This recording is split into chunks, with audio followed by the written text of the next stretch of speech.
knew a dog named Maggie. Used to follow me around my hometown. She looked like a wolf, she laughed like a hyena. She cast no shadow on the ground. All the stray dogs in my neighborhood barked and howled as I passed by. But Maggie never showed me her teeth. She never left my side. Maggie the mud is frightening someone for those that do not know. And Maggie the mud ain't nothing but a reflection of my soul.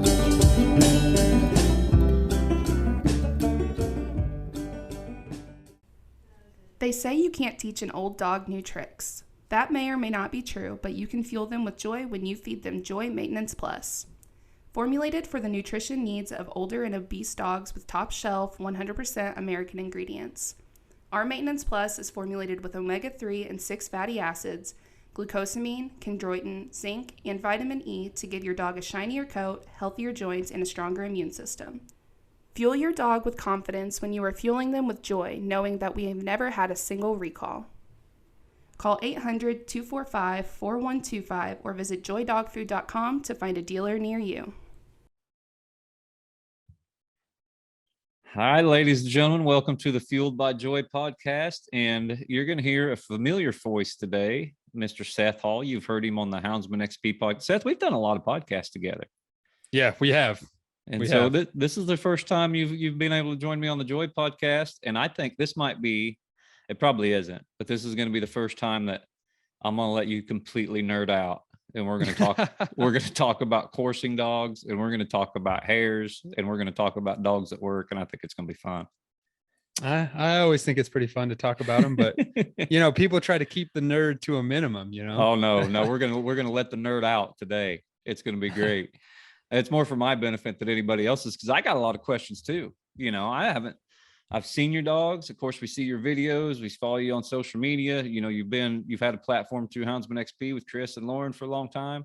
And, but I've still got a lot of questions that, I want to go in deep detail over too. And I think it'd be interesting for everybody because, it's a working dog podcast, and not many dogs work as hard as the dogs that you got. For short bursts. Yes, for very short bursts. But they're awesome dogs, Seth. But I want you to start at the beginning. How'd you get started? What drove you to coursing dogs? Well, my name's Seth Hall. I've been running coursing dogs now for 6 years, sight hounds for 5 years. I got into it through Hold on a second. What's the difference? Coursing dogs and sight hounds? Well, I had a dog that was not a sight hound that I was using as a coursing dog. I got you. And she's, terrible at it, but she was good enough to make it fun. So she was a half bird dog, half pit bull. I got her from the pound. I trained her and raised her up for, luckily for me, she was pretty easy to train. You could train that dog to drive a truck. You know what I mean? She's pretty smart. So, when I was in college and I was just dabbling around with, owning something more than just a pet, I've always loved caretaking and training animals. So, I was like, I'll just train Penny to first I wanted her to try to fetch birds for me. I knew she wouldn't point. She's not a pointer. She never had that instinct. Even being half pointer, she never did not once try to throw a point. The pit bull is just too strong in her, Yeah. And it doesn't help that I raised her when she was young to just kind of indulge her pit bull instincts on like varmints and stuff. Yep. So once you give them that okay to just unleash that go get them kind of bulldog energy, there was just no stopping her. She'd see a quail and just go crazy, Yeah. And so, but she really was a good fetching animal. She would fetch anything you threw out for her. So I was like, you know what, I'll just train her to go fetch birds for me. So we started on doves and quail, and she did good. She eventually got to the point where she'd never want to pick up a dove anymore because of all the feathers that come out in the mouth. But she would pick up quail and ducks really good. And so when I was in college, it's before I met my now wife, I had a lot more free time. And I would rent her out to waterfowl hunters, and I'd go sit in blinds with them, and she'd swim out there and go get those ducks for them and geese. And that was really fun. And it was good side money for me when I was an undergrad. And then I decided one day at work, we were hanging out, me and my buddy, my coworker, and he was like, I wonder if Penny could catch a jackrabbit at night with a spotlight. And I was like, yeah, I wonder if she could. So that night we got a couple Coors Light under our belt. I'd say that sounds like a college student, get a few beers. Hey, let's see if my dog will do this. Let's see, that was 2015. So I was 25 at the time. Yeah. And so I just graduated actually from school. I'd just been working my now career job. And anyway, so we took her out there in the desert, and it only took her one rabbit to figure out that the rabbits are in the light. Look at the light. And so we went out there, and I couldn't believe how fun it was. She got incinerated a bunch, but she caught 2. And it was so fun that we thought we kind of like had dug up this ancient sport of like coursing, you know what I mean? And it was a great time. And I did that for 3 seasons with her. Yeah. And it was really fun. We hunted her hard at night. I mean, just hard. We let her chase a lot, because at night the chases are so much easier with the spotlight. And that's the only way a normal dog's ever going to catch a jackrabbit. And so it was a lot of fun. And then my brother, he's an engineer. He's a really smart guy. He's a technical dude. And, me and him are really good friends, but we're really opposite in a lot of ways. And one way is that he's kind of like got to have the top of the line gear. Mm-hmm. He's like really nice stuff. I'm kind of a redneck king of ramshackle. You know what I mean? And I took him out at night, and we spotlight these jacks with my bird dog cross, and she got roasted by the first one that he was with, but he was like, this is really fun. I turned around on her second one again. The jackrabbit just blew her away. And my brother was like, dude, we need greyhounds. And I was like, are you serious? He's like, yeah, let's get a greyhound, each one of us. This is fun. And I was like, heck yeah, dude, let's do it. And hey, when you talked about, you thought you uncovered, then I just want to touch on this for a second. You uncovered nature. Coursing, to my knowledge, is one of the oldest dog sports, especially competitively. Yeah. Aside from just like, your proto dog, your kind of village, one size fits all mongrel, hunting with sighthounds is the oldest form of organized hunting with man and dog. Because it dates, I know, at least dates back to the Roman times.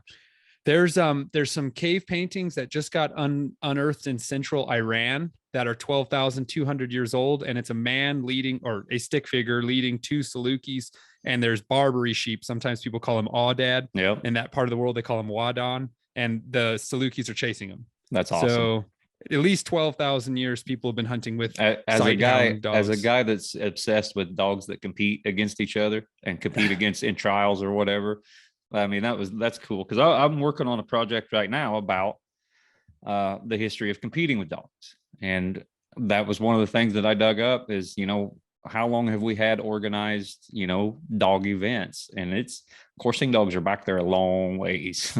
Yeah. The pharaohs, there's tons of hieroglyphic art and stuff of pharaohs leading sighthound type dogs, with servants leading them on slip leads, and gazelles and hares and birds, hunting. I think the first actual competition that I dug up was Roman times, where they're competing against each other, through my research, which has not been extensive yet, but I've just been dabbling in it. Yeah. But anyway, you guys got you some greyhounds. I know we backtracked a little bit, but tell me about the greyhounds. No problem. Yeah. So we just got some greyhounds, and from a really great gentleman named Dean Bohannon in Lubbock. And he goes like this. He looked me dead in the eyes. He's a really nice guy, but he's also pretty serious. And he goes, these dogs are going to make that bird dog look like she's got 10 anchors tied to her. And I was like, I bet. I was expecting that. But when you actually see it, you're just blown away by their speed and power. By 5 months old, my greyhounds could absolutely incinerate her in her chase. There was no competition. Yeah. And we took him out at night. The 2 siblings that were 6 months old, a little too early to start, but we were young and excited. And we were just like, it's at night. But they caught 18 on their first night at 7 months old. Yeah. 6 months old, 7 months old. And me and my brother were like, what was a good night for your pointer cross? 2 or 3? I ran her by herself, and that made it way harder. I actually had a friend with this worthless like beagle mutt. And whenever that beagle mutt came, this is all sight chasing, no scenting. Yeah. She would catch more, but on those nights she'd catch maybe 5 out of 25, maybe. Best night. And my greyhounds, if they got outrun at night, it was strange. We were like, whoa, what happened? Like they would just go out and destroy them. So we actually quickly got tired of night hunting. It's not really, it was good for puppies. It got them really fired up, but I quickly switched to the daytime when they matured, and I never looked back. I'm a daytime runner for sure. When did you take your pointer with them the first few times? I did. You went out? She's incredible at finding them. That's Yeah. the hardest part of hunting with coursing hounds, is finding the hares. Right. Everybody thinks there's a hare under every bush, and there's not. And when I say hare, of course, I'm speaking of the black-tailed jackrabbit. They are a hare related to rabbits, but they're cousins, but not the same thing. So I expect we're going to dive deep in that, because it's a little bit of your specialty as well, which is interesting to me. That's what my degree. That's what my job is small mammal biology mostly. Yeah. So I say it may not be interesting to anybody else listening, but I don't care. It's interesting to me. There's some nerds out there. There you go. I've gotten messages from them. That's right. So when did you? How old were they when you switched to hunting them in the daytime? I started running them at 10 months old. I started introducing them. One of my best friends and mentor, Justin. Luckily for me, he doesn't live far from me. He lives right downtown, and we pretty much run together 95% of the time. It's so much more fun to hunt with friends than it is alone. And he had an excellent pack of dogs. And so luckily for me, with coursing hounds, with any hounds, it's all about that veterancy of the older dogs to teach your pups. And with coursing dogs, it's really, really important that they learn from an adult to run hard, because jackrabbits are very hard to catch. And so when you have adult dogs that succeed, it teaches those puppies to never give up, and that how much they really need to push it to catch one. Because, I mean, without tooting the horn too much, they're the king of running quarry. Nothing runs like a jackrabbit. And so you just got to really run hard to catch them. What about other quarry? Do you have cottontails down there? We do, but the race isn't much. Cottontail hunting is brush busting, and there's not really a culture for it, because you get one up and it immediately goes to a burrow or super heavy brush, and that's one of the major differences between hares and rabbits. Is hares are a big country runner, and hares are found in big open land, and cottontails stick to the heavy stuff. All our beagle hunters, they know what I'm talking about. Yeah, and I know when I was out. I go bird hunting in Montana when I had my pointing dogs, and I've always had my lab with me. I wouldn't let him flush. I wouldn't let him do it. He was at heel. My setters were not great retrievers, most of them. And so all he did was mark and pick up birds. And that's it. That was his whole job. But he hated jackrabbits. I mean, this dog was as broke as any dog on the planet. And he steady to wing and shot, good marking dog, very good nose. But if a jackrabbit burst out while we were hunting sage grouse or something like that out there, he's gone, and there ain't no. I watched him run through an e-collar on 18 on my alpha, and just like it wasn't even hitting him. He's just barking the whole way trying to catch his jackrabbit. He knows what's good. He knows what's right. Good. So, what'd you move on to? Do you still have the 2 greyhounds? I do. Yeah. Pronto and Calypso. I'll never get rid of them. No force on earth could leverage them from me. And so they'd be what, 5 or 6 years old now? They're 5. Yep. They just turned 5. Right. Yep. And they're still getting their job done. They're definitely in the twilight of their prime. Yeah. I think that's one of the biggest drawbacks of coursing, is it's a young dog's game, big time. What is 5 or 6 years old about when they start to fall off a little bit? Or yeah. Is it? Yep. And it depends on the care, depends on how lucky they are. Injuries happen. Yeah. This is one of the most high risk hunting of any. I mean, you're talking about animals running 47 miles an hour across the desert. Like, things are going to happen. 47 miles an hour. Yeah. So, shit. I mean, yeah, they're unbelievable athletes.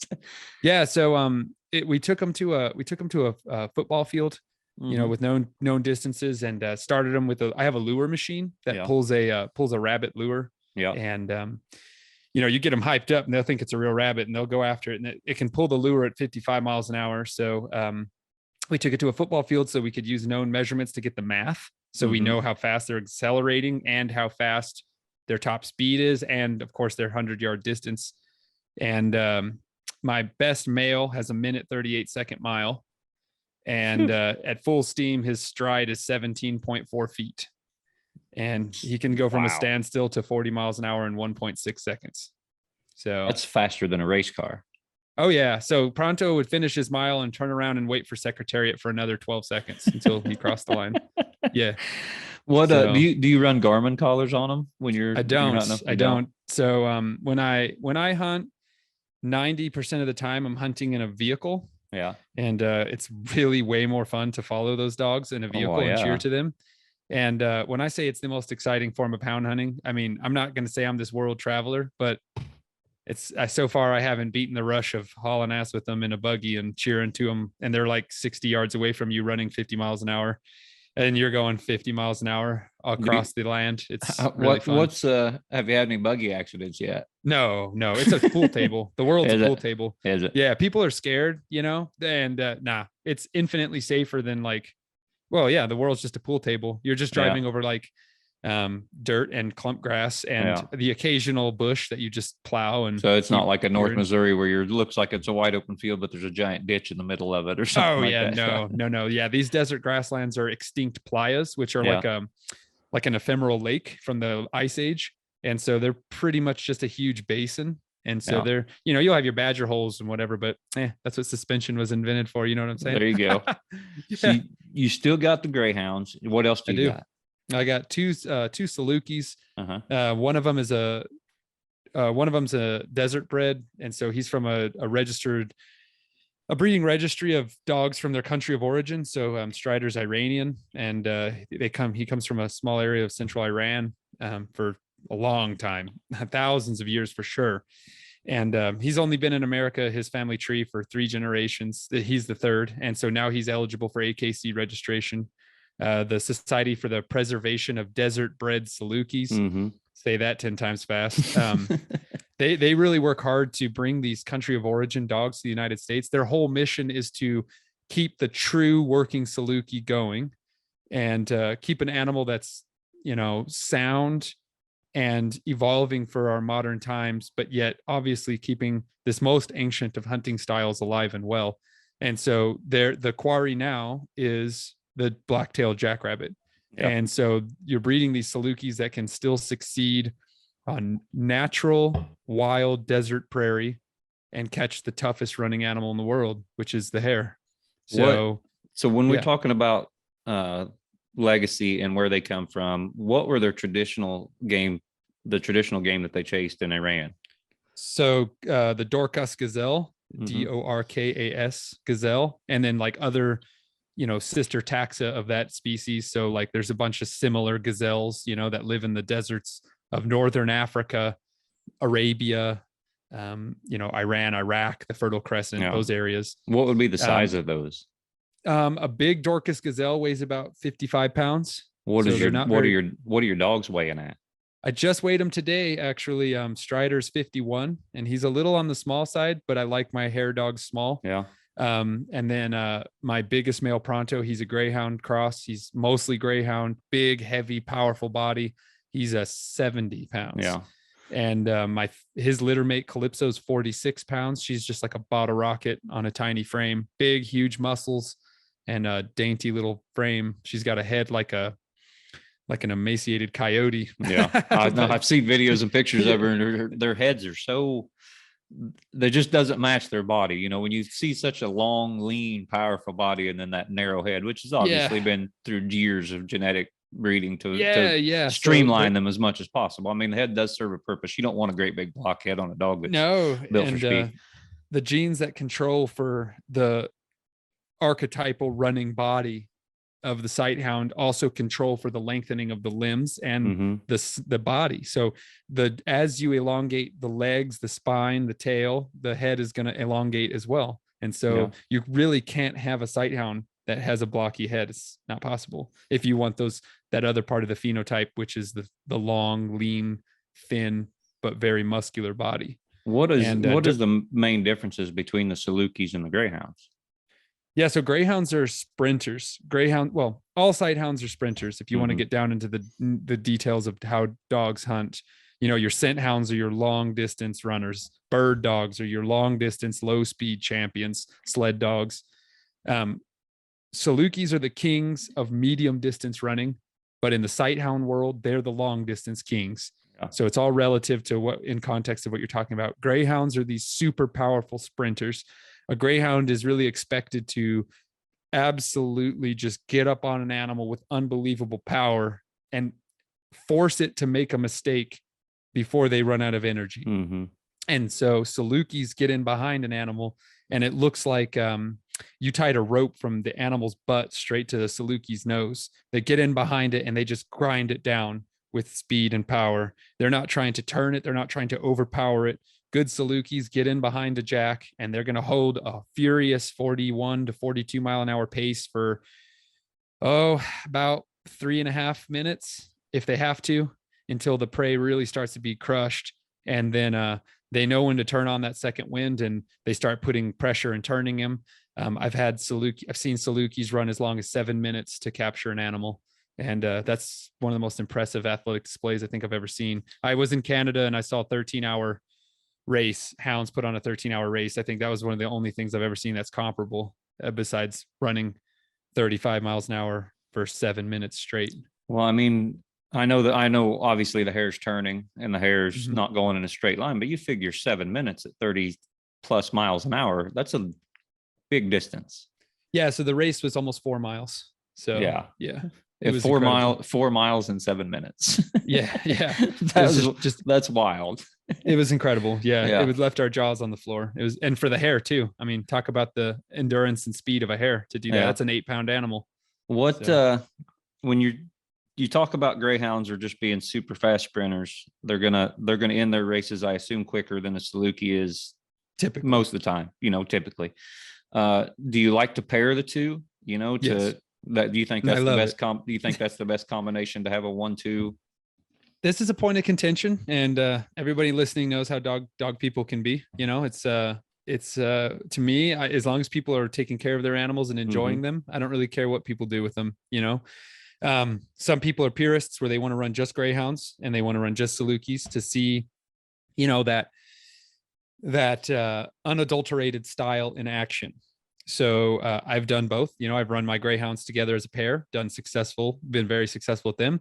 I just started running my 2 Salukis as a pair, been very successful with them. But my favorite to do is to combine the two. You have this upfront furious power of the greyhounds that are really forcing the jack into this headlong sprint that's really energy zapping for hound and hare.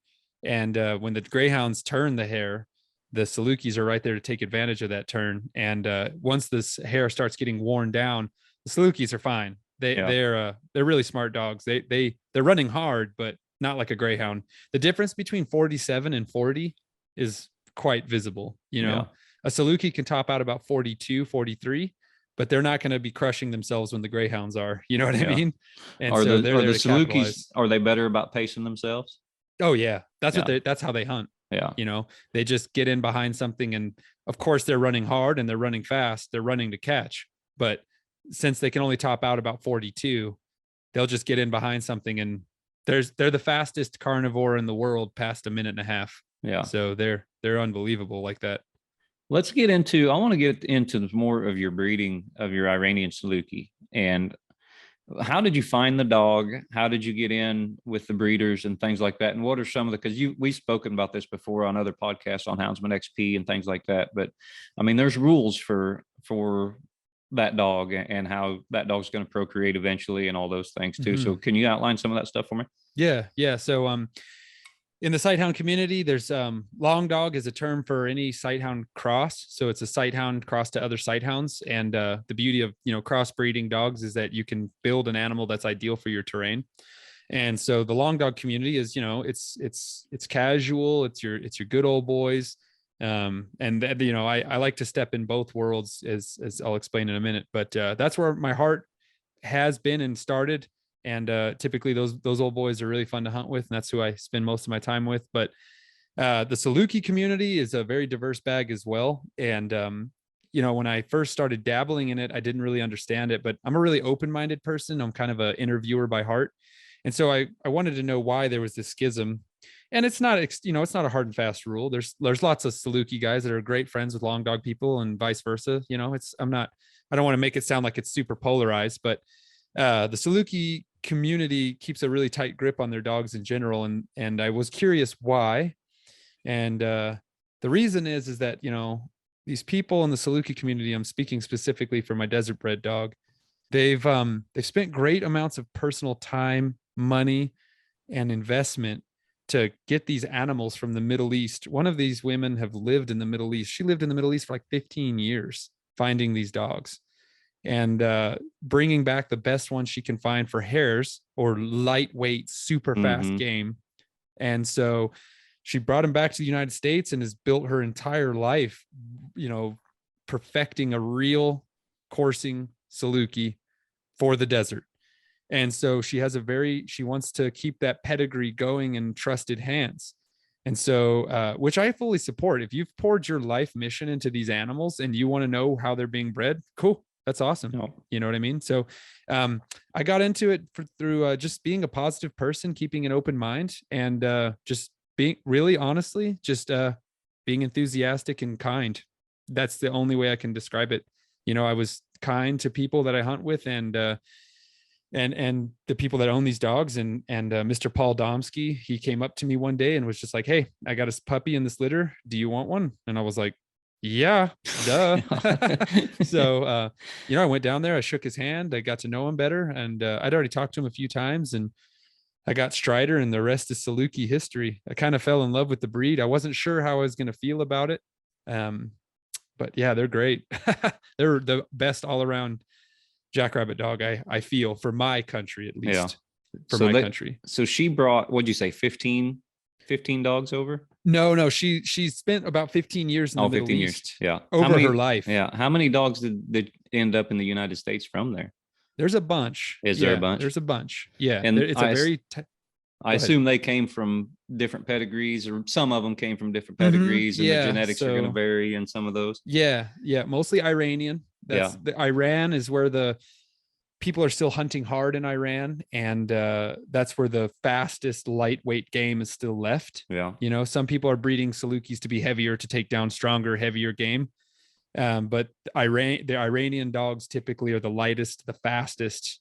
And man, I'm going to be honest with you. I am by no means a total expert in these dogs' pedigree. And Mary Beth and some others, if you're listening to this and grinding your teeth, call me. I need to learn more. Yeah, call me too, because I want to know. I'm curious about the animals, because selective breeding is such an important part for dog sports. I mean, it's the most important part. I don't care if it's a coonhound or a beagle or a coursing dog or a coyote hound, or any scent dog, bird dog, whatever. And so when you take a retriever, from a Labrador retriever from the pound, that's probably out of non-hunting stock, that is not gonna, be top of the shelf bird dog or something like that, a retriever, he's still gonna go grab you things and bring them to you. He can't help it. We've wired these things into these dogs' DNA so much that it's just naturally ingrained in them. But there's certain levels to that, and it seems like that she wanted to take the best of the best and mold it, like you said, mold it to an area and to a game. And what we can do through selective breeding and through genetics and things like that is, there's lessons to be learned that will cross-reference from your sport to mine to Absolutely. Chris's to everything. And I think we need to take it more seriously. Don't get me wrong, there's nothing wrong with someone raising a litter of puppies and taking very good care of them and putting them in good hands. But to get the best, you have to breed the best of the best. And that's always been my theory in coonhounds. That's the theory in most dog sports. And I think it sounds to me like that you guys are taking that to an extreme. Yeah. So and I didn't want to be too dramatic when I was saying there's like a different viewpoint, with the animal husbandry. The man, Dean Bohannon, he's legendary for breeding some of the best rabbit dogs in the world. And I will stand by that. You got people like David Heiss, Dean Bohannon, others these are like top-notch animals that are bred unbelievable. You know what I mean? So it's not just the Saluki people that are churning out awesome dogs. Right. I'm just going to say that right now, but they just have a very tight grip on where those dogs go. Yeah. And you know what? I may just be biased because I'm in the club, but I wasn't in the club for a long time. And I also admire when people are very serious about their life's legacy to keep these unbelievably good animals. If they were blowing smoke, I would laugh at them. You know what I mean? But Strider he's an amazing dog. Yeah. I mean, what he can do at his age is so you can see impressive. Oh yeah. I mean, he's incredible. And my other Saluki too. He was bred by another serious Saluki hunting woman, and same thing. She's been breeding Salukis, she started off showing Salukis, and then she quickly figured out that it's really, really fun to hunt with them. Yeah. And so she's turned her focus almost entirely into hunting. And oh man, Comet, he's really good. Yeah. So I'm very spoiled. A good Saluki for hunting is hard to come by. So what are the rules when you decide to go breed your Iranian dog, or how do you go about doing it? Can you do it yet? So the Society for the Preservation of Desert Bred Salukis kind of just puts all their heads together, and they talk to me tightly. As I think it's no surprise, I'm a verbose fellow. So and I have lots and lots of pictures and videos to back up my claims. And we'll all sit down and kind of discuss his strengths, his weaknesses, where he's excelling, and we'll try to find a good bitch for him that will try to round him out and make the best puppies that we possibly can. And again, I like that. The society is global. So there's people in Turkey, people in Iran, people in Algeria, people in Iraq, Saudi Arabia. So they'll all, find these ideal bitches. And if we got to, ship a bitch to the United States or something like that, I mean, these things can happen. That's why Houndsman XP ranks in the top 20 of the Saudi Arabia charts. Is all because of your coursing dogs, ain't it? I hope so. You know what I mean? I hope so. Yeah, I do too. So tell me, I know you've competed with them, and that's my niche. Is I love dogs that compete against other dogs. That's my favorite part of any dog sport aspect, is the competition part of it. And I know you've competed with them as well. Tell me about how the competitions work, all that stuff. Yeah. So I'll be perfectly upfront. I'm not really a competition guy. Yeah. I'm much more of a friends getting together kind of guy, but I have. And there are two ways to compete that are like widely accepted. There's the kind of guys getting together and just drawn out of a hat to see who goes first. You have 1 hour to find a hare. You course the hare. If you catch the hare, you continue. If you or put the hare in a hole, you continue. If you get outrun, you're out. You're eliminated. One and done. And so one and done. Yeah. And so then there's another kind of coursing, which is NOFCA, which is let me see if I can get this right. North American Open Field Coursing Association, and or National Open Field. Yeah, National. And the way it works is it's a point coursing system, and it is for purebred dogs only, registered dogs only. And the main reason it was established was the point of NOFCA isn't so much to catch the hare. It's a competition of the dogs running against each other after the hare. And so the point of NOFCA was to try to better the breed by having dogs of the same breed running together so that you can see how each dog is doing. And it's kind of irrelevant if they catch the hare. Of course, you get points if you do, but it's not the point of NOFCA is to catch the hare. And so at first I used to kind of stick my nose up to that before I was kind of naive. And I really have an open mind, and I definitely seek out these people that are into NOFCA, and I want to pick their brain. Like, why do they love it? And when it was explained to me, how I just described it to you, I was like, oh, wow. Yeah, that's a very valuable tool. And the reason long dogs can't compete is because since their pedigrees are mixed, you're not going to have this more uniform set of skill sets and breeding to compare the two. A difference between a 50% Saluki Greyhound cross and 80-20 Greyhound Saluki is a lot, and they're way different from each other.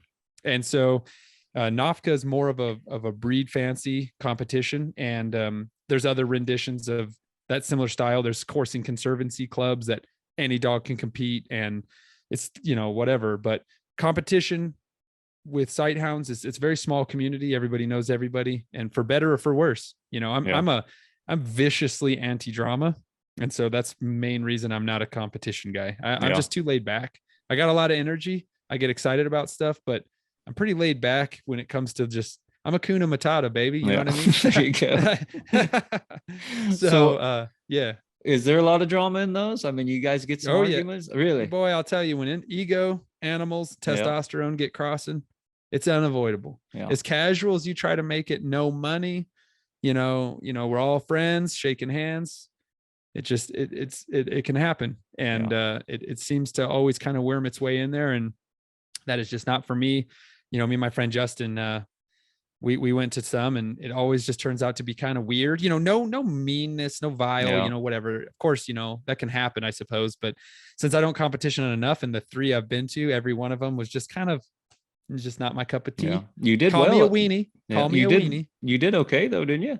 I did okay. Yeah, I did okay. Yeah, and so I tied for first with 2 other guys. And I did great. It was a great time, and I enjoyed. My dogs did excellent, but it was a tie. So I'd get over there. I'd get over there the next week after that drama and try to gut them. I'd be trying to get them. Yeah. So I it was my first time competing for real. Mm-hmm. Most of the time I'd go to competitions with no animals because I didn't want to have any horse in the race, Right. And so, it again, not anti-competition, just, I much prefer to just go out with my buddies, and you run your dogs, then we'll have a great time, cheer like wild animals, look at the footage, and then I'll run mine. What, tell me about that with your buddies. What is a typical, Seth's going to get up tomorrow morning and he's going to run his dogs. Tell me about it from start to finish. What are you guys doing? The night before, I just get hounds ready, prep them, check them, do a set stretches on them, check their legs, check their hocks, check their fetlocks, check their feet, check their what locks? Their fetlocks, the part of their wrist right here. Really? Where so dogs are digitigrade. They walk on their palms. All right. And so when they're running, sometimes that back foot can clip right here. Yeah. And so you can just have some scratches, or, every time a dog runs, the wrist makes contact with the ground. Yeah. That stopper pad comes with contact with the ground, and especially sight hounds, because they're running so hard. And if it's in a rocky area or a sharp area, a lot of times they can cut that area right there above their stopper pad. Yeah.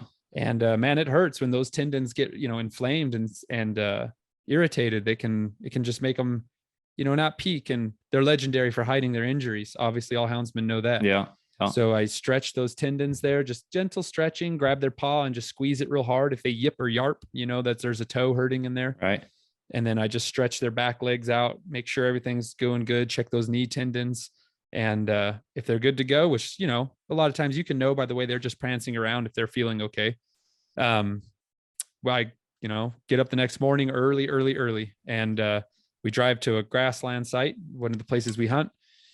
And usually we're all carpooling, and the hype is pretty high. My buddy Justin and I, who I hunt with 99% of the time, we both love a good rabbit race, if you catch my drift. Yeah. So we're just talking dogs, and then we get out there, we unload our rig if we're hunting from a buggy, which most of the time we are.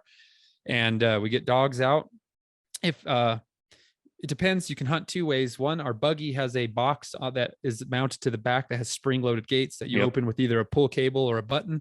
Yep. And the dogs can ride in that box, and you just putt along the grass until you jump a jack, which, surprisingly, this is what blows everyone's mind. A prairie hare does not get up far from you. So 99% of jacks we jump are within 10 feet of the buggy. And so, it's really a needle in a haystack. We hunt in no smaller than 5,000 acre field, no bigger than 22,000 acres in some of the places we hunt.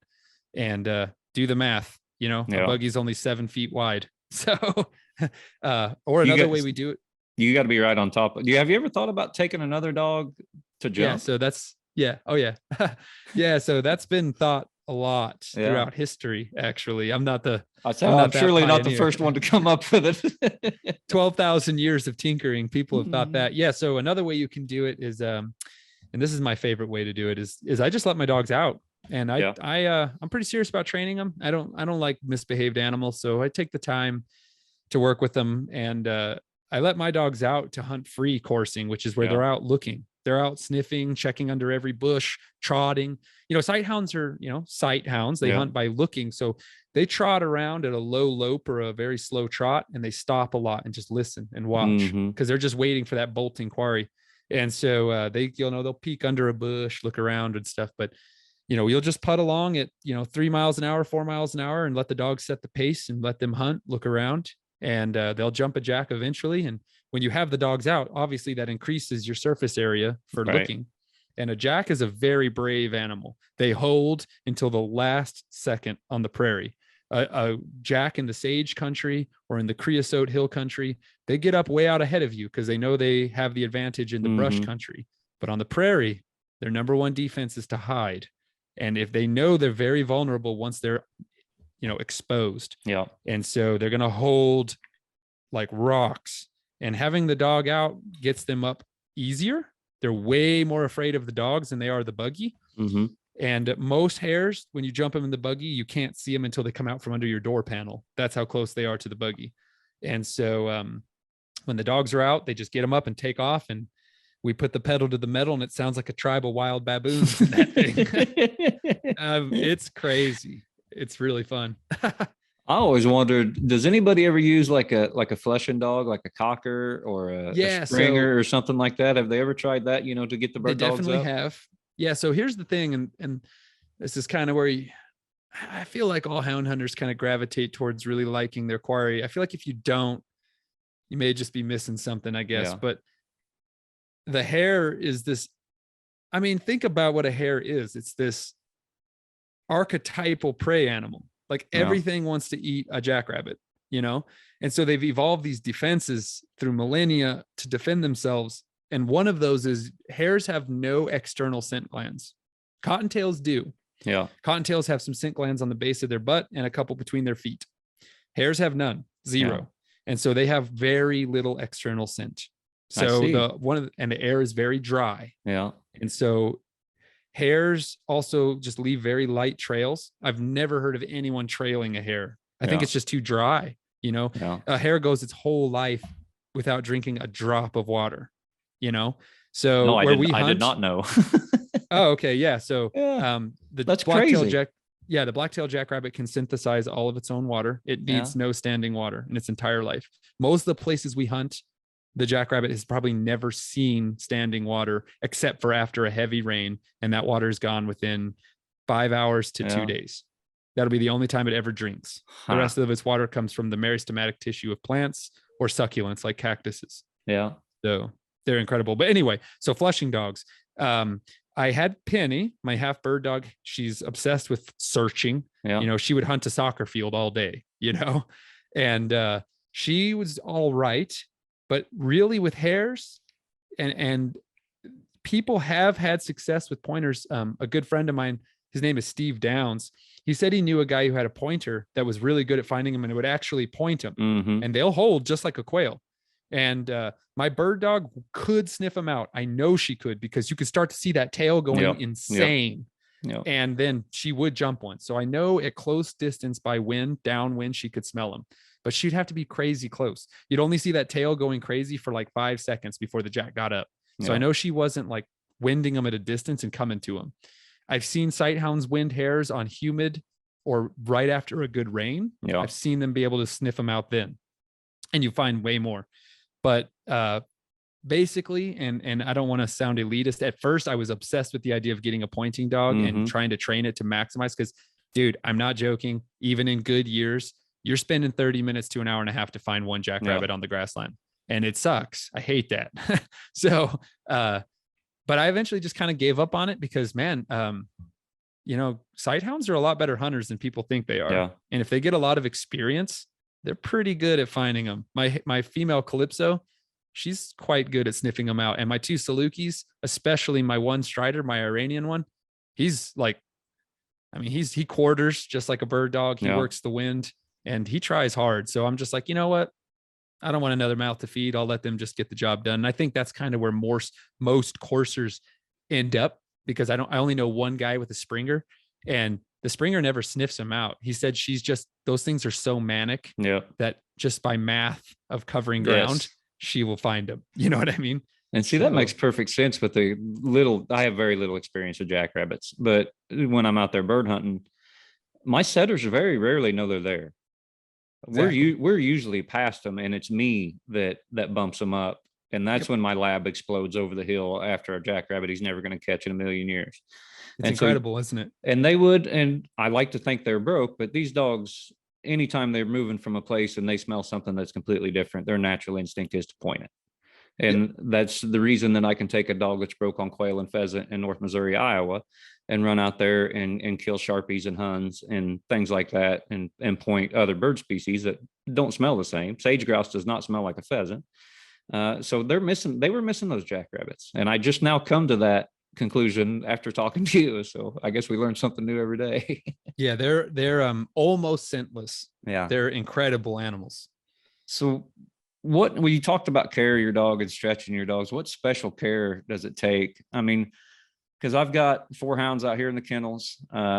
I go through them with a fine tooth comb, just like you do yours, but not at the same extent. Because when I think of me getting ready to go on a week-long competition hunt, or I'm getting dogs ready for a hunt, if they've got a bump or a bruise or maybe a pulled something, we can still hunt them. You know, they're going to force their way through that. It's not going to hurt them too bad, you know, as long as it's ain't a serious injury. But I assume your dogs have to be very injury-free before you ever drop the dog box. So in the Middle East, you'll see dogs that have every toe that looks like a lightning bolt. Mm-hmm. And it's time to go hunting. Those dogs come right to life and they will run hard. You know what I mean? They're a dog, and these dogs are super high drive. But that being said, yes, if you want a dog that lasts, you better take good care of them, and you better just, and this is hard for beginners. It was hard for me. Having good mentors was critical for this. You put them away. You let them heal. You put them in a pen where they can not be crazy and heal up. Luckily, Greyhounds are the chillest dogs in the history of the world. My male sleeps probably about 20 hours a day, every day. He's got a dent on his little couch where he sleeps every day. That's where he is right now. And, but you put them away because, you know, these animals are exerting themselves in a way that until you see it, it's impossible to describe. You know, every person I bring hunting with me, I try to interview them if they're lively. And I just actually interviewed a guy who got some sick footage for me and went on his first hunt with my Salukis. And he's just like, you can't fathom how hard they're running until you see it. And so, yeah, I definitely, caring for their bodies is key. And one thing I really love about the Saluki is they're much more resilient because they're not as extreme. They're not pushing it to the absolute maximum what a canine's body can handle. And they last really nicely for that. Because I mean, I can equate getting Hazel out of the truck or out of the kennel and putting her in the dog box as going over a old Toyota Tundra versus you getting ready to fire up an F-18. I mean, these are completely different animals. I mean, it's a sports car or a Volkswagen, you know. If you had a sprained butt muscle, and it wasn't that bad when you're just like walking around, you know, you're just like, whatever. And maybe you can jog and it's just kind of like, oh, you know, walk it out. Now I'm like, no, Josh, I want you to sprint as hard as you can, as long as you can with that sprained butt muscle. And then we'll see how you feel tomorrow, you know? So it's important to put them away when they're hurt, and you need to. Sight hounds, they're no stranger to a tweaked muscle or a hurt nail. Well, they'd have to be, because I mean, going from do you think it's beneficial to turn your dogs loose and free course them and let them get warmed up on that steady lope before they just explode? Absolutely. And I'm when I hunt dogs in, which is my term for when I ride, when they ride in the box, I get them out every 30 minutes to stretch, poop, walk around, clean out, do their thing, skitter around. You know, my dogs really hunt seriously. I love that. You know, I think a culture of a pack can rub off on young dogs. And my 2 Greyhounds are extremely serious hunting dogs. They are like hawks when they're hunting. They walk head up, calm, slow, focused. And when my little Salukis wanted to play with them when they went out in the field, they don't tolerate that. You know, they'll put them in their place and focus on hunting. And I think my Salukis really picked up on that because they're both incredibly focused too, and they're very serious. So, but I like to let them trot around, warm up, do their thing. They get the zoomies out, you know, they're excited, and then they settle down, they get into a rhythm and they hunt. And if it's a place that's really bad with like goat heads, which is a kind of sticker, I'll bring them back to the truck and back to the buggy and load them back up. But I rarely hunt in goat head places, but you know, for whatever reason. Well, Seth, we've been at it for a while, but I want you to tell me something none of my listeners are going to know about a hare. I know you've already told me a couple facts I don't know. What's the one thing about a hare that we don't know? Well, they're not a rabbit. They're their own thing. We've already gone over that. Yeah. One incredible thing about the black-tailed jackrabbit that'll blow people's mind is that they're one of the very few placental mammals that can get pregnant double. So a hare will be about to give birth, gestating. Obviously, she's right on the edge of birth, and she will ovulate, and she will find a male days before she delivers and get pregnant again.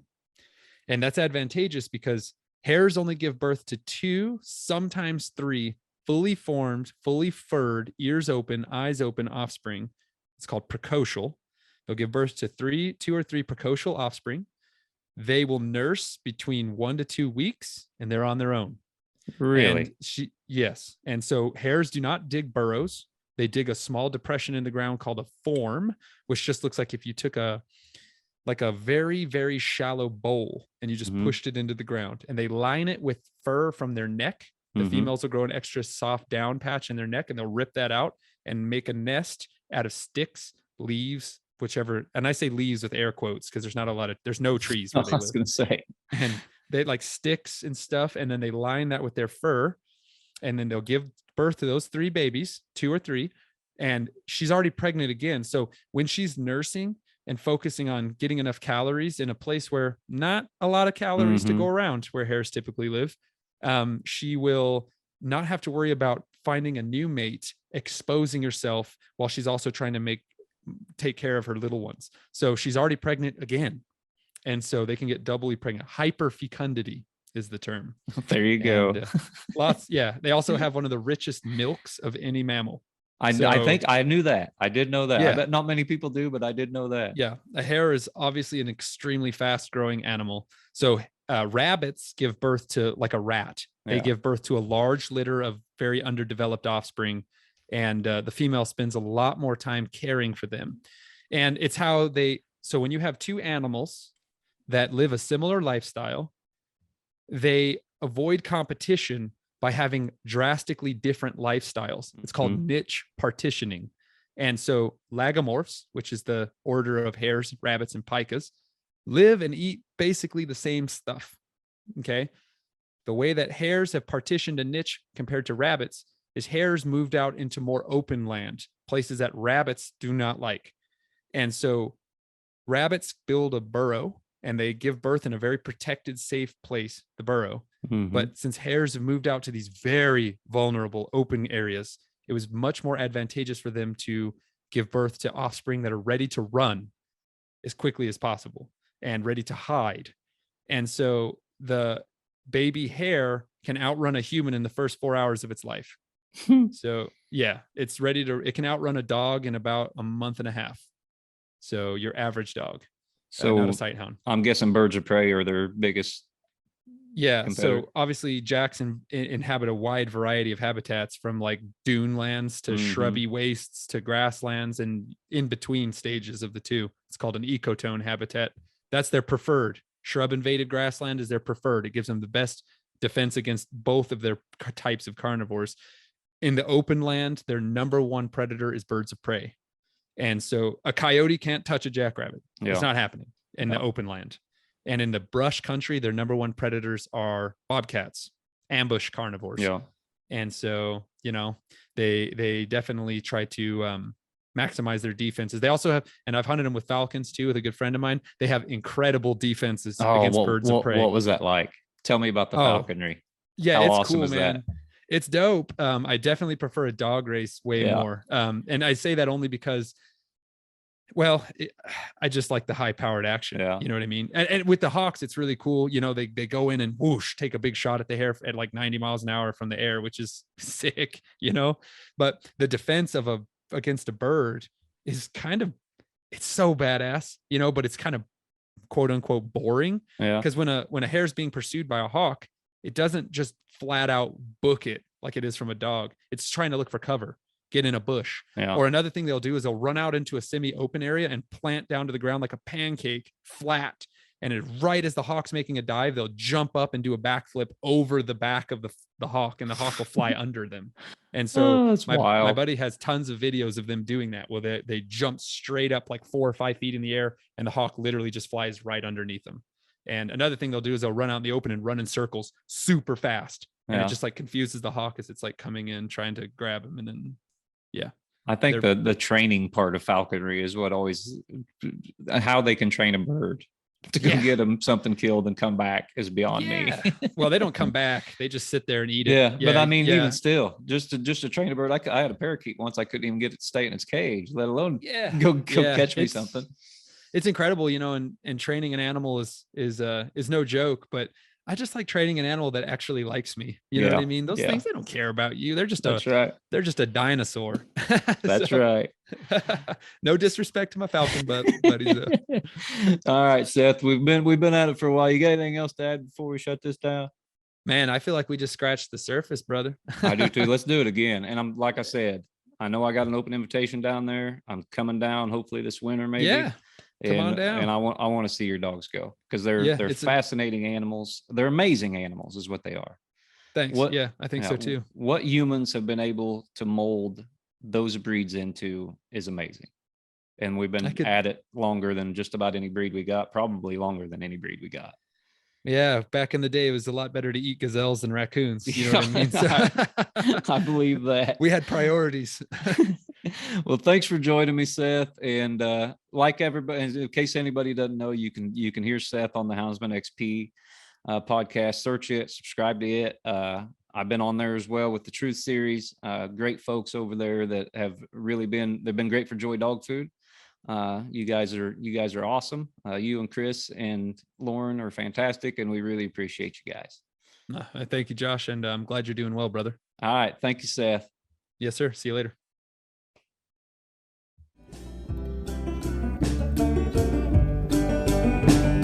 She'll never die of starvation, although she'll never eat.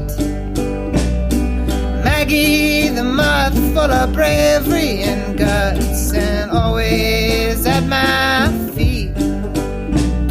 Her ribs are showing, her howl is long, but she refuses to die.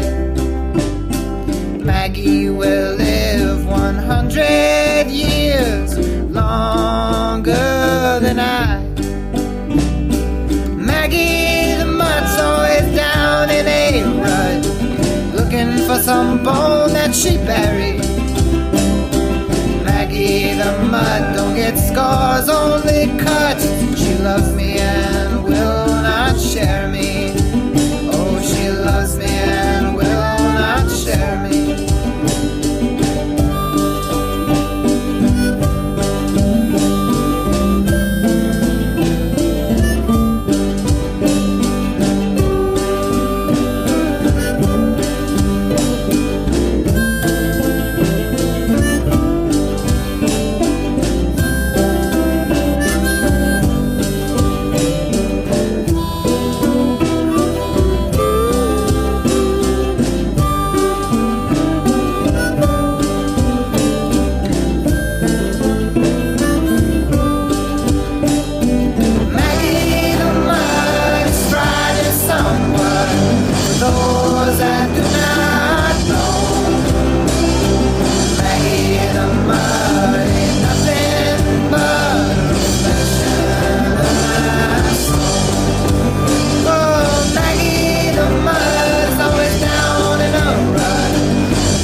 Ever share me.